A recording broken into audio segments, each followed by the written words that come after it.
তুমি বাবা কই যাও? এই তো পরীক্ষা দিবে যাই স্যার। পরীক্ষা দিবে যাও? আলহামদুলিল্লাহ। পরীক্ষা কি পাস করবে একবারে না? একবার পাস করবে? জি জি। বন্ধুরা আমার কি বলি, মনে দুঃখের কথা, আমরা যখন ছোটবেলায় লেখাপড়া করেছি 2 থেকে 3 বার পরীক্ষা দিছি, তবে পাস করছি।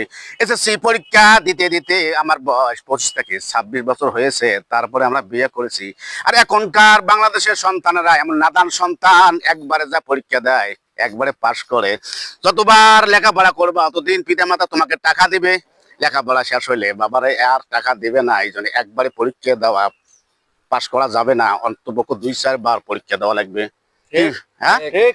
বাবা, লেখাপড়া করবো অতদিন টাকা পাবা, লেখাপড়া শেষ হলে আর একটা টাকাও দিবে না, তোমার কাজ করতে লাগে দিবে পিতা মাতা। এই জন্য বাবারে তোমার সঙ্গে দোয়া চাও, একবারে পরীক্ষা দিবে। আর কিন্তু আমার অন্তরটা হইলো, আমরা ছোটকালে যেভাবে 2-4 বার পরীক্ষা দিয়ে পাশ করছি, ওইভাবে পরীক্ষা দিয়ে পাশ করলো পিতা মাতা। যতদিন লেখাপড়া করবা ততদিন পিতা মাতার কাছে তুমি টাকা পাইবা। বলো বন্ধু, ঠিক না বে ঠিক?